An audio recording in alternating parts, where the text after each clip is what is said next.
Hear me? Okay, what more can we ask for? Oh, I think I know an awful lot of you already, but I better introduce myself. I'm Joe Hayes. I've been telling stories here since before that building was built, since before the addition to the museum was built, when there's one big dirt parking lot up here, when the Folk Art Museum didn't have Milner Plaza, it just had a big dirt lot out in front of it. Yeah, it's been a long, long time. What a lucky person I have been. Started in 1982 thinking maybe I can do it for 3 years. Maybe I can do it for 5 years. Wow, what if I could make it to 10 years? And now, finally, they're getting rid of me. I'm like that relative who came for the weekend and never went home again. I keep hanging around. Hey, you know what I think I'd better do? I think I had better tell the story about White Corn Girl before the rainbow goes away. Because it doesn't happen every single evening. I'm going to tell you about a Pueblo Indian girl. Her name was White Corn Girl. White Corn Girl lived with her father and her mother. She worked hard to help her family. She would tend the family garden. She would grind corn to make cornmeal. She would cook for the family. Every evening she would take a clay water jar and go to the spring and bring back water for the next day's cooking. Those are exactly the same chores that every girl in the Pueblo would do. But this girl, White Corn Girl, always did her work with such a happy heart, with such an easy and graceful style that everything turned out better for her. Her garden would be greener than anyone else's. The cornmeal she ground would be finer and lighter. Even the water she carried back from the spring seemed to have a sweeter taste to it.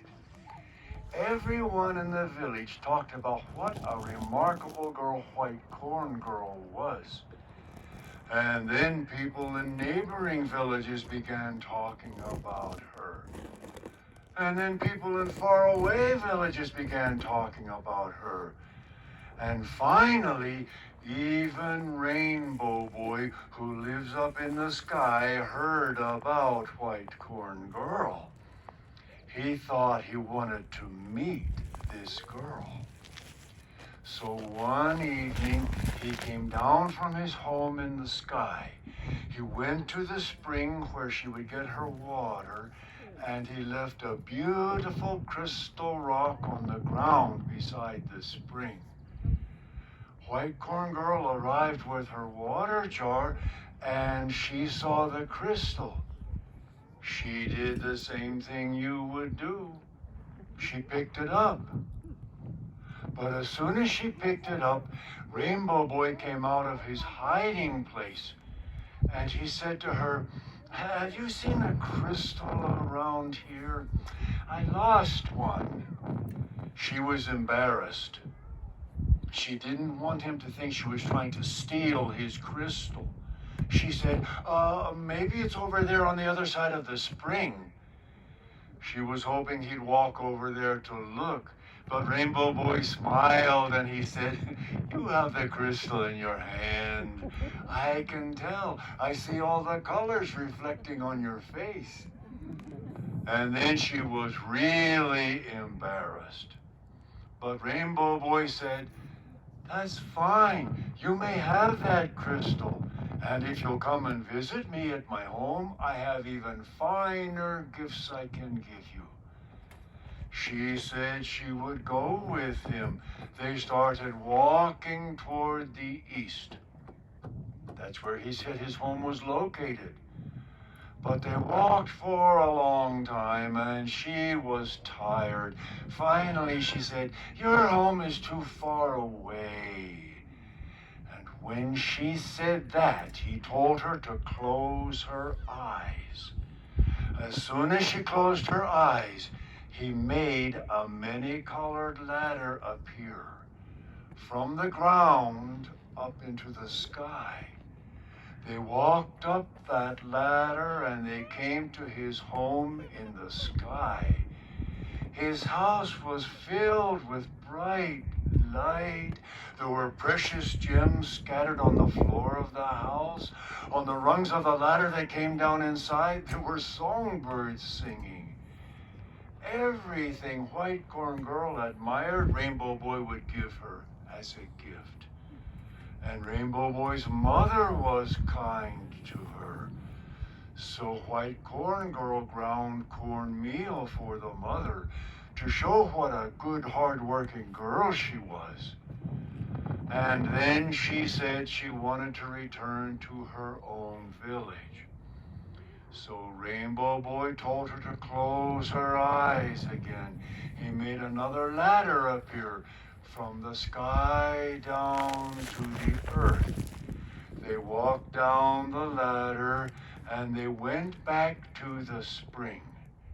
And when they arrived at the spring, Rainbow Boy asked White Corn Girl if she would marry him and come and live with him in his home in the sky. She said that she would, and he told her that in 4 days he would come for her.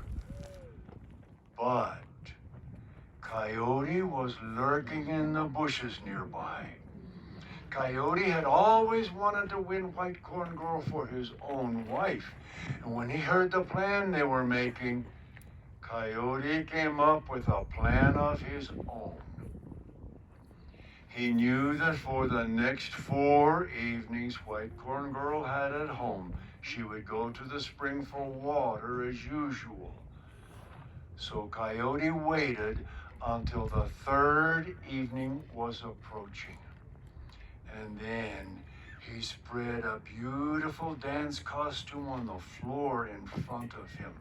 He picked up the white buckskin moccasins, he pulled them onto his feet, and then he stomped each foot and he sang to himself, "Do I look handsome? Yes, I look handsome." He tied skunk fur tufts around his ankles. He stomped each foot and he sang to himself, "Do I look handsome? Yes, I look handsome." He went on dressing himself with bells around his legs, with a dance kilt and a fine sash, a woven white shirt, turquoise and shell beads around his neck. He put a parrot feather in his hair. With each piece of clothing he put on, he would stomp each foot and sing, "Do I look handsome? Yes, I look handsome." And when he finished dressing, Coyote was very well dressed indeed. He went to the spring and he waited in the shadows of the bushes. White Corn Girl arrived with her water jar and he called out to her. He said, "White Corn Girl, I have come for you. Come away with me now." Well, the shadows were so dark that she mistook Coyote for Rainbow Boy.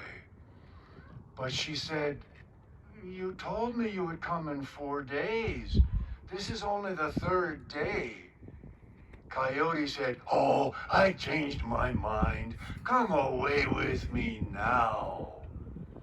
She went with Coyote to his house.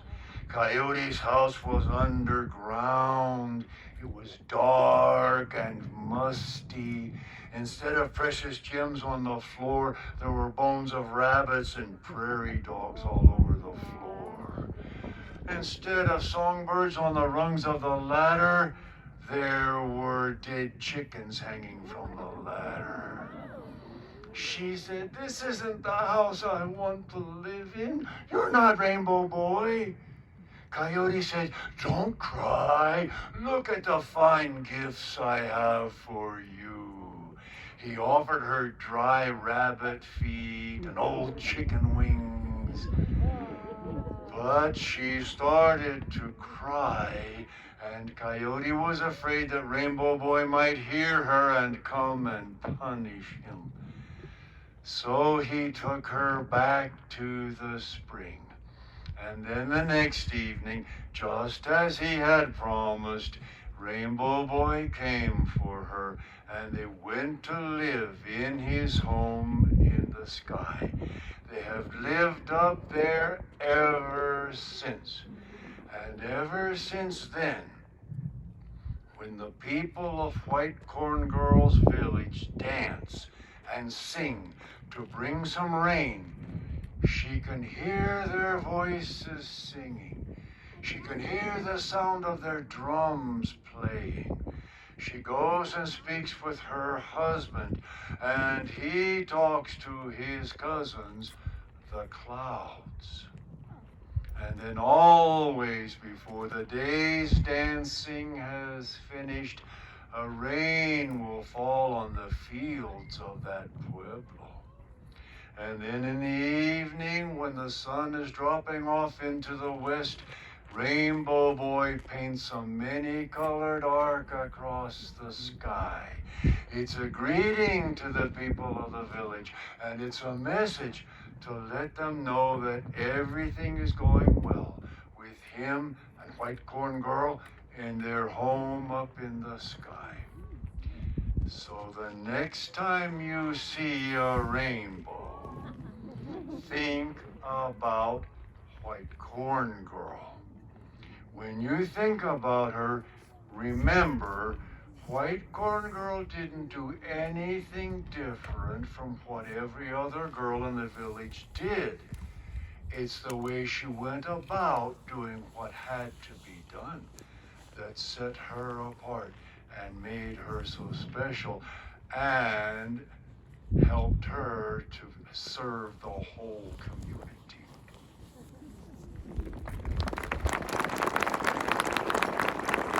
Is it still there?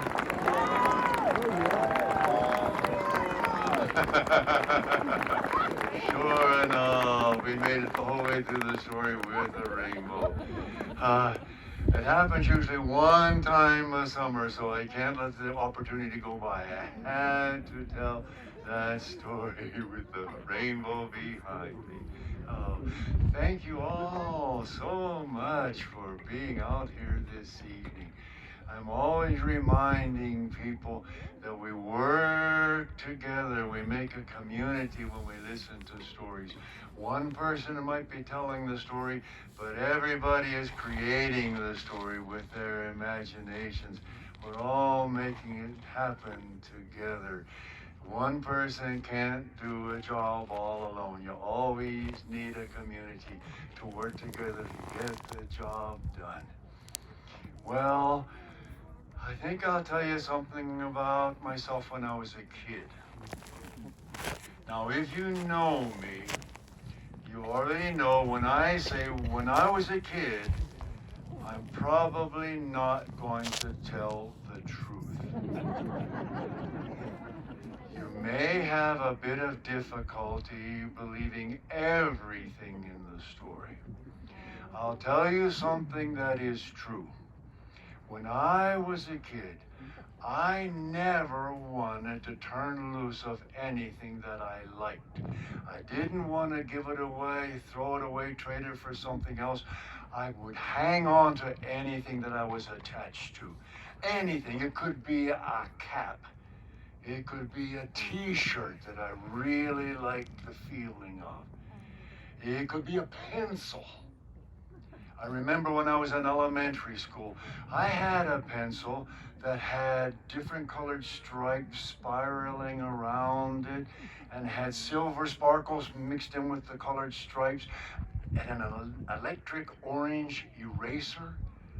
I used that pencil every day. I sharpened it again and again.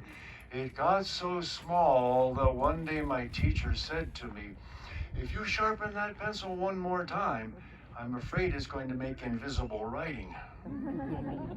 I found out what she meant. I sharpened it one more time, and there was no lead left in the pencil to write with. Well, once when I was a kid, I had a pair of jeans that got so full of holes, my friends called them my Swiss cheese pants. Do you think I threw them away?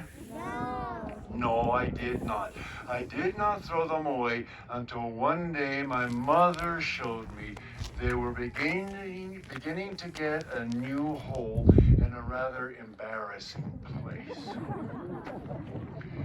But I think the things I loved the most when I was a kid was a pair of black and white sneakers.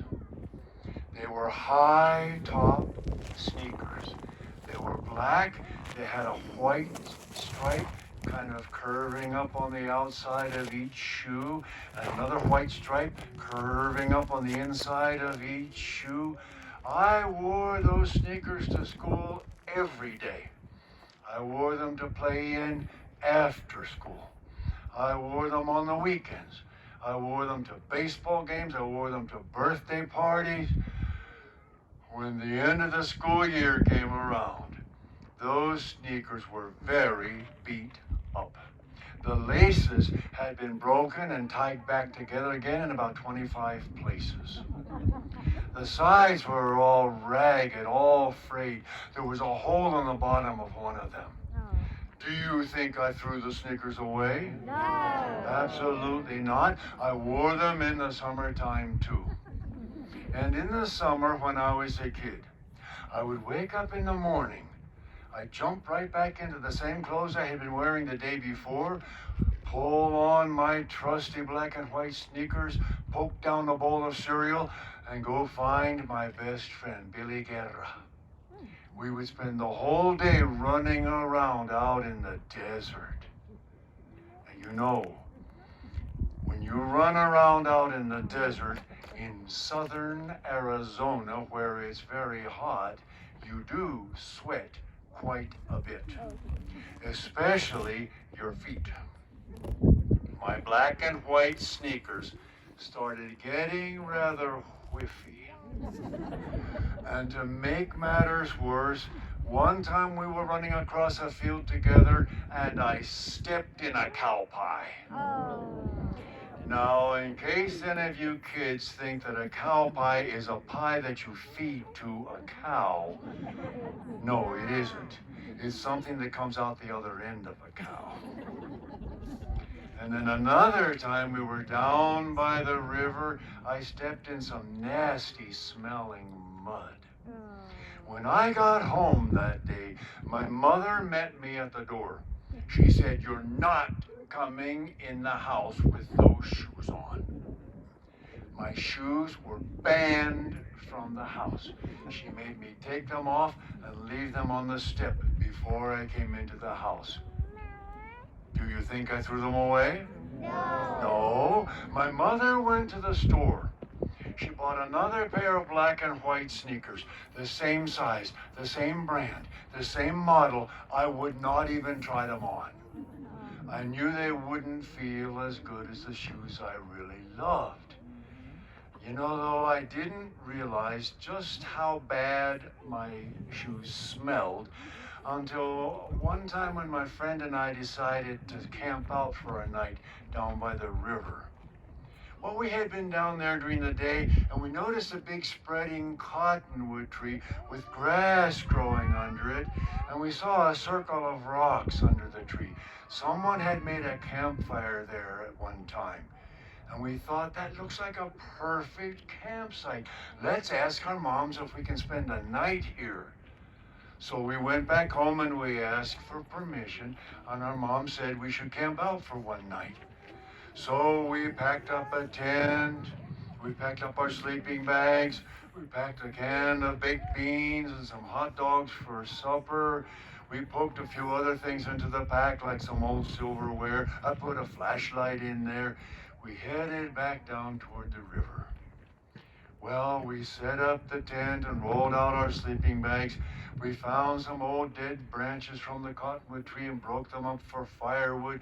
We made a nice little campfire, heated up the beans, cooked the hot dogs. We had a delicious supper.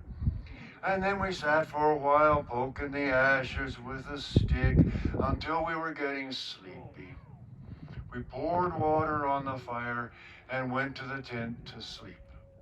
I was already used to leaving my shoes outside, so I took them off and left them outside the front flap of the tent. And we climbed into our sleeping bags. We were so tired we fell asleep right away. But I woke up in the middle of the night because I could hear a sound over by the circle of rocks where we'd had our fire. I felt around on the ground and I found the flashlight and turned it on and shined it over there. I could see two bright specks shining back at me. I knew that must be the eyes of some animal. I moved the flashlight around and I could make out the chubby little black and white body of a skunk. And just about when I identified that skunk, it lost interest in whatever it was investigating over by the fire circle, and it started walking right toward the door of our tent. I grabbed my friend and shook him. We sat up. We were too scared to move. And just before the skunk got to our tent, it turned around and its tail was pointing right at us. We felt like we were looking down the barrel of a shotgun. But then we realized what made the skunk turn had nothing to do with us, because that skunk kind of sidled over to my black and white sneakers and started cuddling up against it.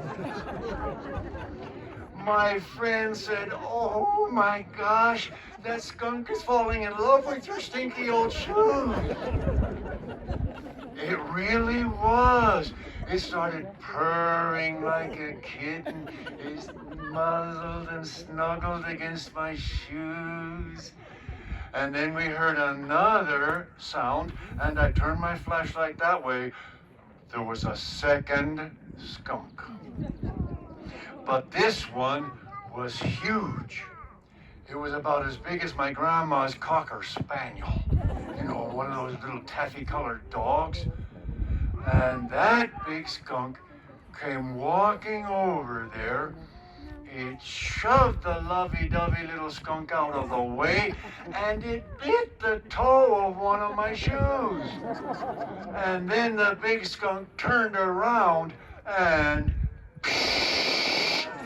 it sprayed my sneakers. And then the big skunk gave the little skunk the meanest look you ever saw in your life and turned and walked away. And the little skunk tagged along sheepishly behind the big one. And my friend said, "The little skunk and the big skunk must be boyfriend and girlfriend." I don't know if that was true or not, but I do know it smelled too bad for us to sleep there. We held our noses, we grabbed our sleeping bags, and ran from the tent. We got far enough away so we couldn't smell the skunk anymore, and we tried to get some sleep. We did not sleep very well that night. And then the next morning, my black and white sneakers smelled so bad, not even I could put them on. I had to stay there in my bare feet, and my friend had to hike to my house and bring me the new pair of sneakers my mom had bought for me. I put the new shoes on, and then we packed up our tent and the sleeping bags and everything. And then before we left the clearing, I took one last sad look at my good old black and white sneakers. And when we got back to my house, my mom was so happy to see that I had finally abandoned those old sneakers, she didn't even ask me why I had done it. Or maybe she didn't ask me, because she knew that if she did, I would just make up some wild, unbelievable story about a lovesick skunk and her jealous boyfriend.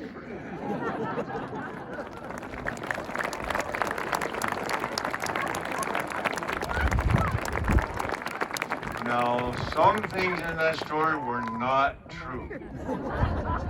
But one thing that was true is that I didn't like to let go of anything, and I still don't.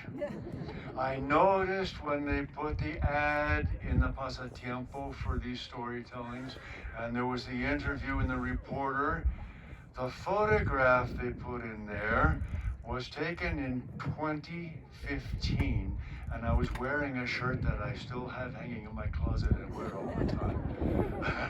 I don't know how many years it's been since I bought a new shirt. Why would I want to buy a new one when I can still wear those trusty old shirts? Some things don't change, I guess. Oh. Well, I did have a good friend named Billy Guerra. That was true when I was a kid. He had a twin brother, Bobby. I had a lot of friends who could speak Spanish when I was a kid. My mom and dad didn't know Spanish. I got my friends to teach me a lot of Spanish. I was always asking them how to say things in Spanish. One time we were in the cafeteria and I was going to tear open a package and put some salt on my food. And I thought, hey, I wonder how you say salt in Spanish. I asked my friend, how do you say salt? Does anybody know? Sal. That's what he told me. He said, you know what, if you want to say pass me the salt, in Spanish it's almost the same as English. Just say pásame la sal. Doesn't it sound almost exactly the same? Yeah. Pass me the salt, pásame la sal. But you know what happened? A couple of days later, I was going down the street. I was going past the house of a little old lady. Her name was Mrs. Segovia. She had a pretty yard around her house. She had a pomegranate bush in the yard. You know what you call pomegranates in Spanish? A ver. Granadas, because they have little granos in them, right? Yeah, and they're fun to eat because you break them open and take out those little seeds or get a handful. All the kids like to eat pomegranates. Sometimes kids would sneak into the old lady's yard.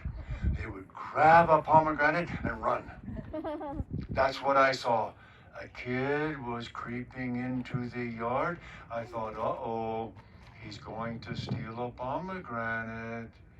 But all of a sudden, the door opened up. That old lady came outside. She started hollering. She said, oye, sal, sal, sal. I said, wait a minute. Why is the old lady hollering about salt? And then I thought, oh, did my friend trick me? I said to him, did you trick me? You said sal means salt. But I saw Mrs. Segovia chase a kid out of her yard. I heard her. She kept saying, sal, salte. My friend said, oh, yeah, sal means something else, too. What does it mean if you tell somebody, sal? A ver. Yeah, leave, get out of here. Sal. But it's the same word. Exactly the same word with two really different meanings. I like to tell a story that has both meanings of the word sal in it. It's a favorite story of mine. It's a story that happened one time when a woman was going to make a meal for her family. She got out the pots and the pans. Well, they didn't have a lot of money. She was going to make a simple meal. She was going to cook up some chicken, a little bit of rice and some beans. Una comida, pero muy sencilla. un poquito de pollo junto con frijoles y arroz, but she could make it taste good with good spices. But then she looked around, and that's when she realized she didn't have any salt. No había ni una pizca de sal en toda la casa. There was not even a little pinch of salt in her house. And as we all know, if you want to cook good food, you have to have at least a little bit of salt.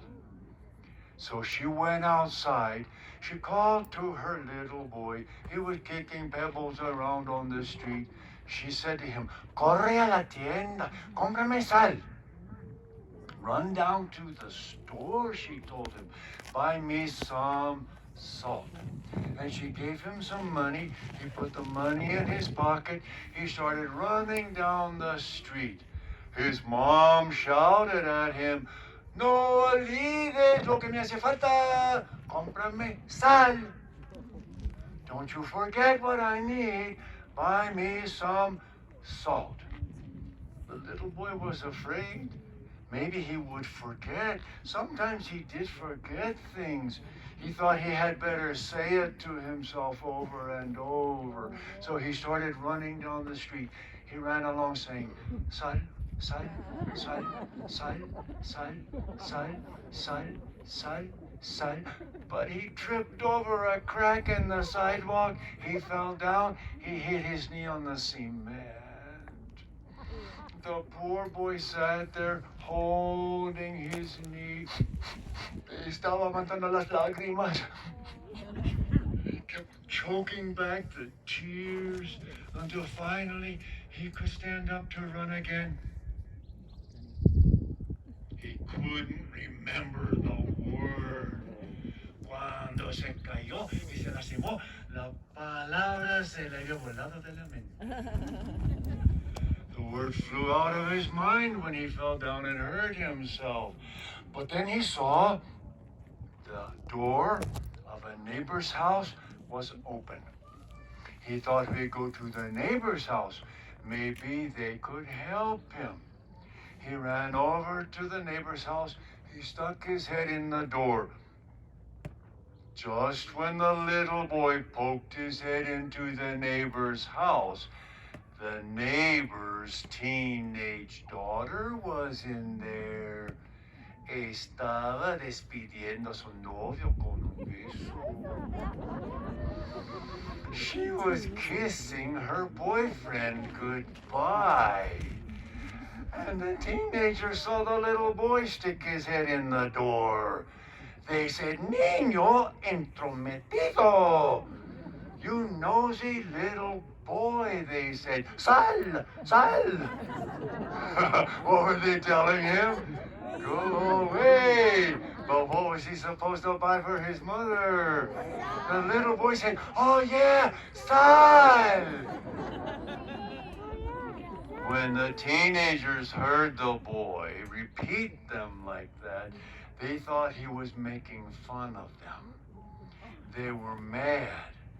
The teenage boy grabbed the little boy by his arm. He gave him a shaking. He said to the little boy, "No metas tu nariz."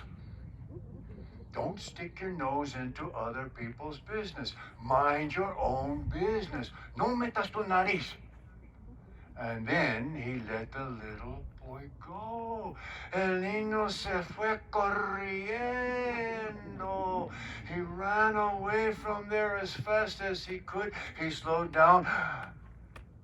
He wanted to remember what he had been saying. The only thing that would come to his mind was the last thing he had heard. It was this: "No metas tu nariz. Mind your own business."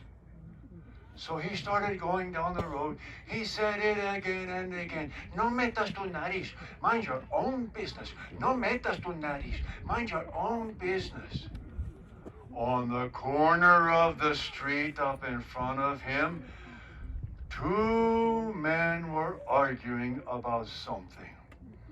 And then they started shouting at each other. One of the men even reached out and grabbed the other man by the front of his shirt. A policeman was running towards those men to make sure they didn't start fighting. When the policeman passed the little boy, he heard the little boy say, "No metas tu nariz, mind your own business." El policía se enojó. It made the policeman mad. He grabbed the boy by his arm. He pulled the boy along with him. He separated the two men who were arguing. And then the policeman said to the little boy, "That is not what you should say to somebody who is trying to prevent a fight. You should have said, que se separen pronto. May they break it up right away." He let the boy go. El niño se fue corriendo y luego quería recordar lo que estaba diciendo, pero lo único que le vino a la mente fue lo último que había oído. All he could remember when he ran away was the last thing he had heard. Que se separen pronto. May they break up right away. Y se fue corriendo por la calle repitiéndolo. Que se separen pronto. May they break up right away. In the very next block, there was una iglesia. You know what that is? A church. How about this word? Una boda. A wedding. Una boda estaba terminando en la iglesia. A wedding was just ending at the church.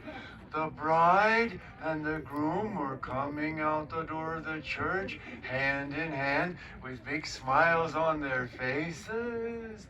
And the boy came running down the street, and he was saying, "Que se separen pronto, may they break up right away." Los novios se ofendieron. The newlyweds were offended by that.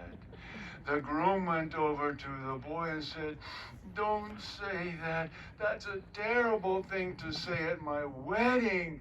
You should be wishing us many happy years together. Remember, más vale dos juntos que uno solo. Two together is better than one." He felt so happy he finally got married. It was much better than being all alone. And he let the little boy go, and the boy ran away from the church. All he could remember was the last thing he heard. Más vale dos juntos que uno solo. Two together is better than one. He went down the street. He said it again and again. Más vale dos juntos que uno solo. Two together is better than one. Just beyond the church, there was un cementerio.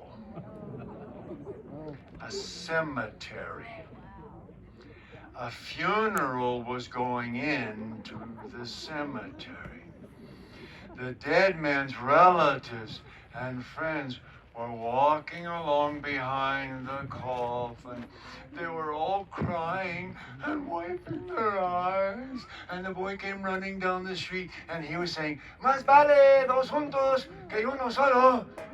Two together is better than one." They thought he was saying it would be better if two people had died instead of one person. One of the mourners from the funeral went to the boy and said, "Don't say that. It's so sad that we have lost one of our friends. ¿Cómo puedes decir que sería mejor si hubieran muerto dos amigos? How can you be saying it would be even better if two of our friends had died?" And he said to the boy, "Now at a funeral, you are supposed to say, que descanse allí en paz para siempre. May he rest there in peace forever." He let the boy go. The boy ran away. All he could remember was the last thing he heard. Que descanse en paz para siempre. May he rest there in peace forever. At the end of that street, there was a little park with a well in it. A man came to the well to get some water. Se le cayó la cubeta al pozo. His bucket fell into the well. His friend tried to help him get the bucket out of the well, y los dos se cayeron al pozo. Both of the men fell into the well. One of the men was finally able to get out of the well. His friend was still at the bottom of the well, screaming for help. And the boy came along, and the boy was saying, Que descanse y en paz para siempre. May he rest there in peace forever. The man who had gotten out said, Stop saying that. Es mi amigo en el pozo. Tengo que sacarlo. That's my friend down there. I have to get my friend out of the well. And he made the little boy help him. Finally, they got the second man out of the well. And then the first man told the boy, You should have said, Ya salió uno, saquemos al otro. One is already out, let's get the other one out. He was talking about himself and his friend. He let the boy go, the boy ran away. All he could remember was, Ya salió uno, saquemos al otro. The last thing he heard, one's already out, let's get the other one out. He went down the street, he said it again and again. Ya salió uno, saquemos al otro. One is already out, let's get the other one out. Oh no. ¿Con quién más en todo el mundo creen que se va a encontrar? Of all people in the whole world, who do you think he's going to meet up with? A guy with one eye. Un señor con un solo ojo. Un tuerto. A man who only had one eye. And the boy was saying, Ya salió uno, saquemos al otro. One is already out, let's get the other one out. The man said, Es ultrajante decir eso a mí. That is an outrageous thing to say to me. If you have to say anything at all, you should say, Gracias a Dios, que le queda uno. Thank God, you still have one left. Le dio una sacudida al niño y lo dejó irse. He shook the boy, he let the boy go. All he could remember was the last thing he heard. Thank God, you still have one left. Gracias a Dios que le queda uno. The next house the boy came to had chickens in the yard. Dogs had gotten into the yard. La señora de la casa estaba sacando los perros a escobazos. The lady who lived in that house was chasing the dogs out of her yard with a broom. Ooh, but there was one little dog, un perrito muy vivo. There was a quick one. He kept jumping from one side to the other, dodging around the lady's room. No pudo sacar al último perrito. She could not get that last dog out of her yard. And here came the boy saying, Gracias a Dios, que le queda uno. Thank God, you still have one left. Oh no. The woman said, What are you saying? I must get this dog out of my yard. He might kill my chickens. And she told that little boy, Ven acá, ayúdame. Get over here and help me, she told him. She told that little boy, Corre detrás del perrito. You run along behind that dog. Grítale. You holler at that dog. What do you think she's going to tell him to say to that dog? Yeah, you tell him, sal, sal. The little boy stopped in his tracks. Sal! And he turned and ran down the street as fast as he could. Finally, he got to the store. He bought a little sack of salt. He took it home to his mom. And his mom said, Gracias, hijo mío. Everybody knows what gracias means, right? Thank you. Did you have any trouble along the way? The little boy said, Mommy, I had a lot of trouble. Dime, mami, ¿por qué se enoja tan fácil la gente? Mom, tell me, why do people get mad so easily? His mom told him, La gente no se enoja fácil. People don't get mad easily. And then she said, Go on outside and play. Sal a jugar, sal. Oh, that little boy plugged up his ears. He said, Please, Mom, don't say that word again. And he ran out of the house. And his mother never did find out why her little boy couldn't stand to hear the word song. But you know why, don't you? Oh. Now, whether you noticed it or not, that is the easiest story in the world to tell. If you want to tell a story, that's the best story to start with. Just get yourself a piece of paper and make a list of who he meets, what he's saying, who he meets, what he's saying. That makes the whole story. And the great thing about that story, it has built-in automatic memory. If you remember who he meets, then you remember what to tell him to say. When you remember what he's saying, that helps you remember who he's going to meet. The story will refresh your memory as you go along. So if by any chance you feel like telling a story yourself, that's a great story to begin with. Don't worry about the way I tell the story. You just know what happens in the story and you tell it your own way. It will become your story. Oh, this has turned out to be a beautiful evening, hasn't it? Wow, so peaceful, so calm. Oh. But you know what? I'm going to end up with a story about a giant. I'm going to tell the story about the evil giant. The evil giant that lived in a cave up in the mountains. It was not very far from an Indian pueblo. And one day, it was just at noon, the people in the village heard the giant coming toward them. And they heard the giant singing to himself. He was singing like this. Think I want to eat some good corn.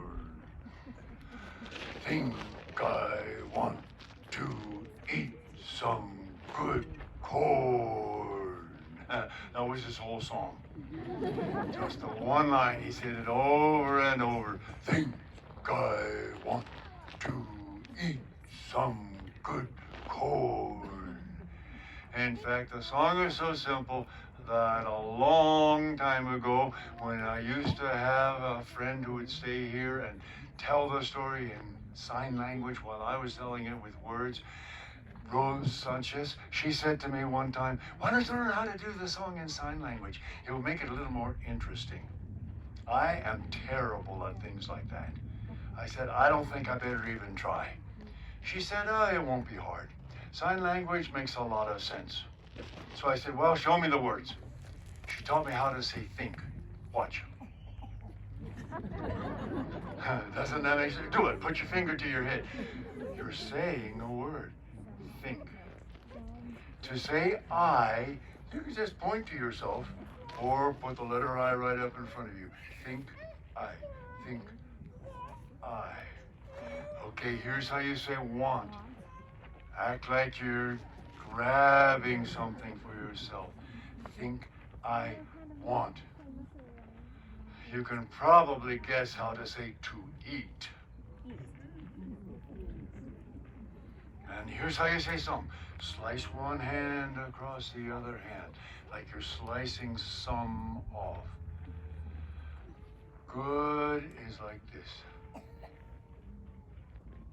Or you can do it with two hands. Okay, now act like you're eating some corn on the cob. Or one hand like that. You got it, that's the whole song. See if you can put the whole thing together.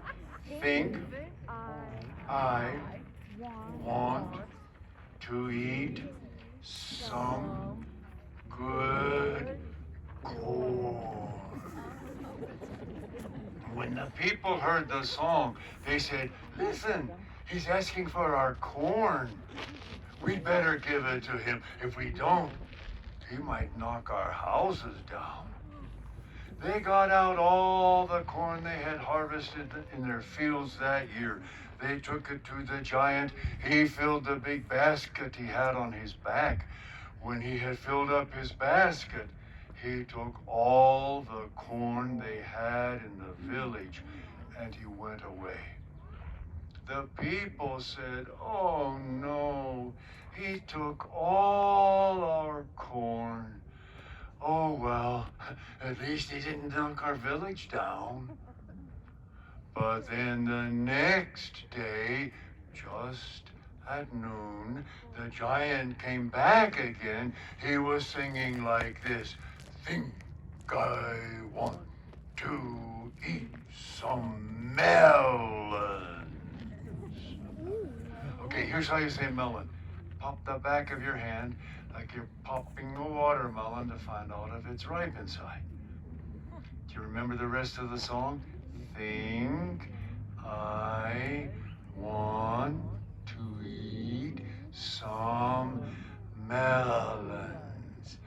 The people got out all the melons they had picked from their gardens. They took them to the giant. He filled the basket on his back. He took all the melons they had in the village. And then the next day he came back again. And he was singing, think I want to eat some deer meat. Ooh, this is gonna be your favorite. Deer. And then the same meat. You grab your hand like that. So the song will be, think I want to eat some deer meat. Do you think we could speed it up a little bit? Let's try that, like it's really a song. Let's try, think I want to eat some deer meat.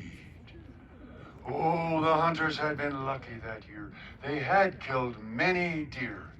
The people got out all the dry deer meat they were storing for the winter. They took it to the giant. He filled the basket on his back. He took all the meat they had in the pueblo. And the people said, oh, we'll be hungry this year. He has taken all our food. Oh, well, at least there's nothing else he can ask for now.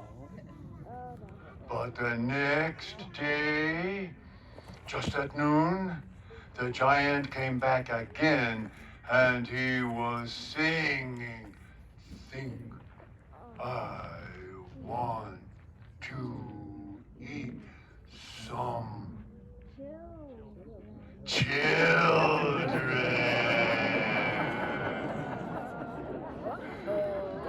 The people said, listen, he's asking for our children. What can we do? Their medicine chief told them, we must pray. We will ask our mother to send us a good giant to protect us from this evil one. And the medicine chief got out a perfect ear of corn that he had hidden away. An ear of corn without a single grain missing, clear down to the point. He put it on the ground. He covered it with a large white cloth.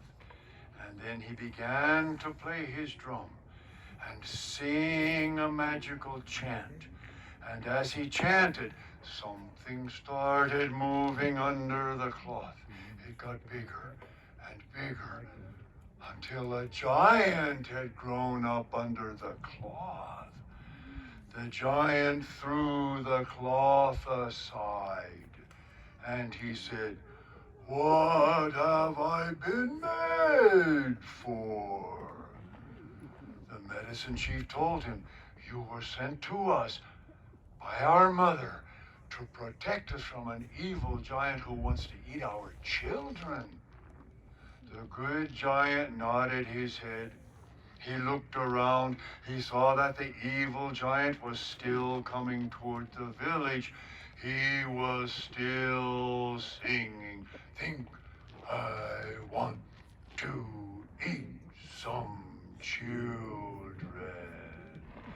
The good giant stood up. He sang back to the evil giant. He sang, "You're not going to eat these children. You're not going to eat these children." When the evil giant heard that, he stopped right there and he sang, "Who thinks he can tell me that? Who thinks he can tell me that?" The good giant sang, "I'll tell you whatever I want to. I'll tell you whatever I want to." And then the evil giant challenged the good giant to a fight. The medicine chief took cornmeal. He made a trail on the ground with cornmeal. He led the good giant out of the village and over to where the evil giant was waiting. The evil giant had a heavy war club in his hand.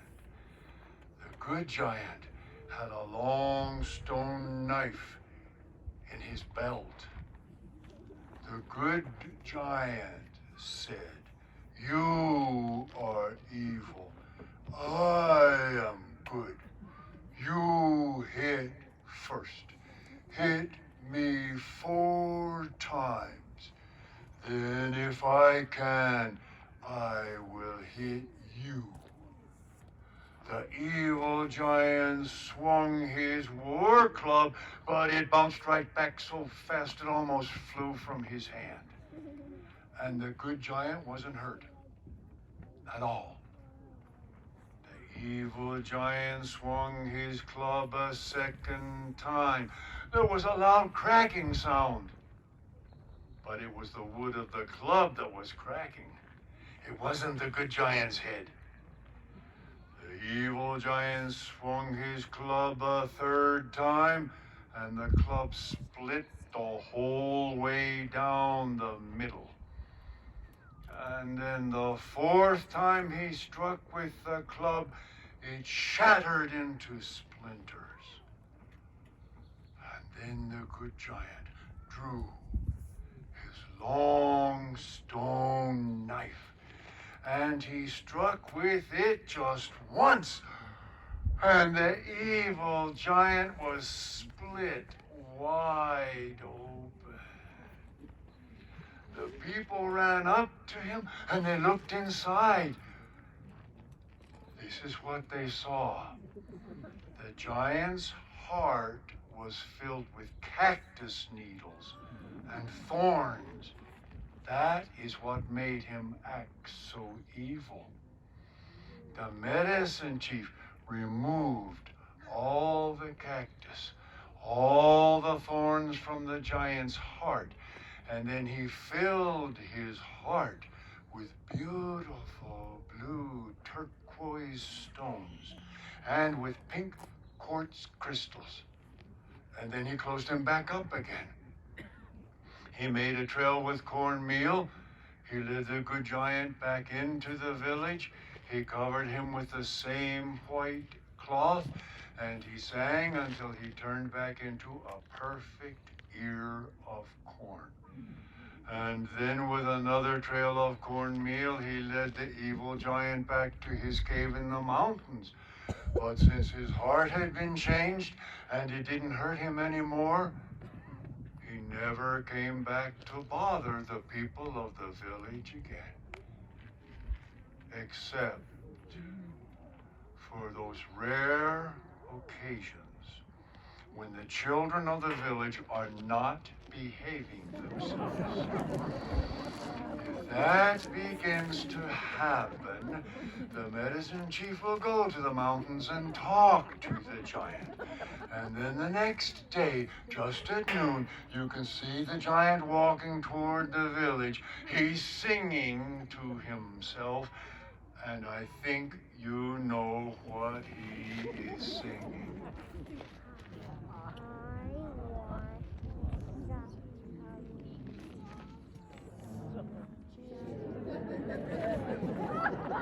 He gives the children a scare, and they start to behave themselves again.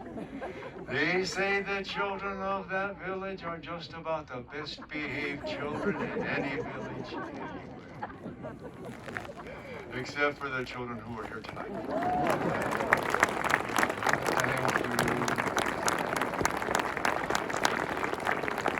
Thank you so much for coming out to listen this evening. Don't forget, I'll be here next Saturday and next Sunday. I'll be hoping you can make it back for some different stories. Thanks for coming out this evening. What a joy.